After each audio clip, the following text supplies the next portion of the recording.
Assalamualaikum warahmatullahi taala wabarakatuh. Alhamdulillahirabbil alamin. Allahumma salli ala sayyidina Muhammad wa ala alihi wa sahbihi ajmain. Amma ba'du. Bismillahirrahmanirrahim. Faslun, bermula ini itu satu fasal. Fi isti'mali alati siwaki, pada memakai alat siwak. Wa huwa min sunanil wudu'i, dan bermula dianya siwak itu sabit daripada sunat wudu. Wa yutlaku siwaku aidan, dan ditelakkan akan siwak pula ala ma yustaku bihi, di atas barang yang bersiwak ianya seorang dengannya barang, min arakin, daripada kayu arak, wa nahwihi, dan seumpamanya arak, dan seumpamanya kayu arak. Ini fasal ini menjelaskan tentang siwak bersugi, menggosok gigi menggunakan kayu arak dan seumpamanya kayu arak. Siwak termasuk juga dalam salah satu sunat berwudu. Waktu berwudu disunatkan bersugi, bersiwak. Ditelak pula iaitu makna siwak, iaitu barang yang digunakan untuk bersugi, untuk bersiwak. Wasiwaku mustahabun fi kulli halain, dan bermula siwak bersugi mustahabun itu dituntut sunatkan, itu disunatkan. Fi kulli halin, pada tiap-tiap hal, keadaan, pada tiap-tiap waktu.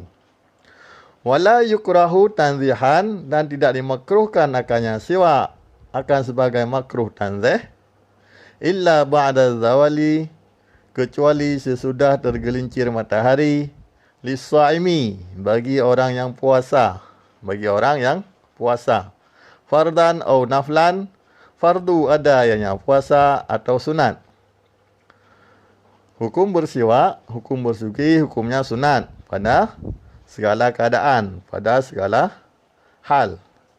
Tidak makruh kecuali bagi orang yang berpuasa sesudah tergelincir matahari, baik dia puasa sunat atau puasa wajib. Maka bagi orang yang sedang puasa, makruh melakukan siwak sesudah tergelincir matahari, sesudah zawal, yaitu sudah masuk waktu zuhur. Wa tazulul karahatu bi ghurubis syamsi, dan hilanglah makruh dengan sebab terbenam matahari. Waqtaran Nawawiyu adamal karahati mutlakan, dan mengikhtar oleh Imam Nawawi akan ketiadaan makruh hal keadaan mutlak.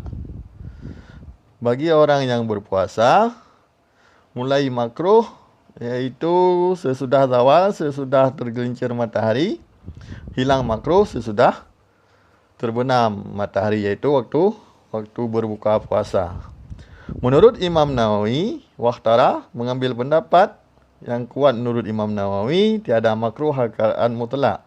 Baik dia puasa atau tidak puasa, boleh melakukan siwak. Ini menurut ikhtar Imam Nawawi. Wa huwa ay siwaku fi salasati mawadi'a asyaddu istihbaban. Wa huwa, dan bermula dianya siwak, ay siwak artinya siwak bersugi, fi salasati mawadi'a, pada 3 segala tempat, asyaddu itu bersengatan, istihbaban apa bersengatan, sunat, istihbaban. Min ghairiha, daripada selainnya 3 waktu, 3 tempat, maksudnya 3 saat, 3 waktu yang sunatnya sangat disunatkan untuk melakukan bersugi. Ahaduha inda taghayyuril fami, bermula salah satunya 3 itu sabit ketika berubah mulut. Min azmen, daripada azmen, daripada diam. Qila, dikatakan orang, huwa sukutut tawilu, bermula dianya azmen, huwa bermula dianya azmen, sukutu tawilu itu diam yang panjang. Wakila tarkul ukli, dan dikatakan orang meninggal makan. Tarkul ukli, tinggal makan. Salah satu sebaliknya waktu yang disunatkan bersengatan untuk melakukan sugi iaitu ketika mulut berbau. Yaitu misalnya di sini min azman, daripada diam yang panjang, maksudnya tidak banyak bicara seperti sekarang lagi pakai masker, tidak banyak ngomong lalu mulut berbau. Dikatakan orang makna azman ada makna sukutut tawil iaitu diam yang panjang, ada juga makna tidak makan, sudah lama tidak makan, maka karena mulut tidak digunakan maka mulut berbau. Waktu mulut berbau disunatkan untuk bersugi, untuk bersiwak. Wa innama qala wa ghairihi, wa innama qala, dan hanya saja berkata yang musannif, apa kata beliau, wa ghairihi, dan selainnya azman, liyasmala taghayyurul fami bighairi azman. Liyasmala, supaya bahwa melengkapi, taghayyurul fahmi, melengkapilah berubah mulut, bighairi azman, dengan selain azman. Ka'akli dhirihin karihin, ka'akli dhirihin karihin, seperti makan yang mempunyai bau yang keji. Min saumen, daripada bawang putih, wa basalin, dan bawang merah, wa ghairihima, dan selain keduanya. Ini musannif matan wa ghairihi, maksudnya dan selainnya azman. Kenapa beliau mengatakan wa ghairihi? Supaya yang selain disebabkan oleh diam yang panjang atau tidak makan, bau mulut, yang disebabkan selainnya juga disunatkan, sangat disunatkan untuk bersugi. Contoh di sini seperti memakan sesuatu yang ada bau yang karihin, bau yang keji. Contoh di sini makan bawang putih atau makan bawang merah dan selain keduanya yang mempunyai bau mulut. Itu jika berubah mulut, jika mulut berbau, apapun sebabnya, maka disunatkan untuk bersiwak. Wasani indal qiyami ail istiqadi minan naumi, dan bermula yang kedua indal qiyami, itu sabit ketika berdiri, ail istiqadi, artinya bangun, minan naumi, daripada tidur. Waktu kedua yang sangat disunatkan untuk bersugi iaitu ketika bangun tidur. Wassalisu indal qiyami ila salati. Wassalisu, dan bermula yang ketiga, indal qiyami, itu sabit ketika berdiri, ila salati, kepada sembahyang, kepada solat. Fardan atau naflan. Fardu ada yang sembahyang atau sunat. Yang ketiga yaitu ketika hendak solat. Inilah tiga waktu yang sangat disunatkan untuk bersiwak. Yaitu yang pertama ketika bau mulut, yang kedua ketika bangun tidur, yang ketiga ketika hendak solat.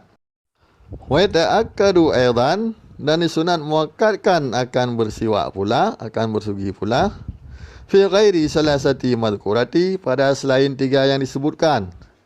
Mimma, daripada barang-barang, huwa, bermula dengan barang, madhkurun, itu disebutkan, fil mutawallati, di dalam kitab yang panjang-panjang, di dalam kitab yang penjelasannya panjang lebar. Ka qiraatil Qur'ani, seperti membaca Al-Quran, wasfiraril asnani, dan kuning gigi. Ini selain tiga yang disebutkan oleh musannif tadi, yaitu waktu yang bersengatan untuk bersiwak, ada juga yang lainnya yang sunat muakkad untuk bersiwak yang disebutkan dalam kitab-kitab yang penjelasannya panjang lebar. Contohnya ketika hendak membaca Al-Quran juga sunat muakkad untuk bersiwak, dan ketika gigi sudah kuning. Wa yusannu ayyanwiya bisiwaki sunnata, dan disunatkan akan bahwa diniat ianya seorang yang bersiwak, bisiwaki, dengan siwak, sunnata, akan sunnah.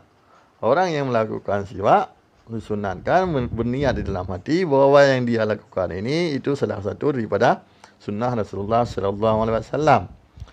Wa ayyastaka biyaminihi, dan bahawa diistiwainya seorang dengan tangan kanannya seorang. Dengan biyaminihi, dengan kanannya seorang. Maksudnya sunat melakukan siwak, memegang kayu siwak dengan tangan kanan. Wa yabda'u bil janibil aimani min famihi. Wa yabda'u, dan dimulai hanya seorang yang bersiwak bil janibil aimani, dengan pihak kanan, min famihi, daripada mulutnya seorang. Memulai siwak di sebelah kanan mulut. Wa ayyamurrahu ala safqi halqihi. Wa ayyamurrahu, dan bahawa dilewati hanya seorang akannya kayu siwak, ala safqi halqihi, di atas langit-langit tenggorokannya seorang. Imraran latifan, akan sebagai berlalu yang lemah lembut, akan sebagai melewati yang lemah lembut. Disunatkan melakukan siwak juga di langit-langit mulut. Kayu siwak disunatkan menyapu langit-langit mulut. Wa ala qarasil adrasihi, wa ala qarasi, dan di atas tempat duduk, tempat tumbuh. Adrasihi, gigi gerahamnya seorang.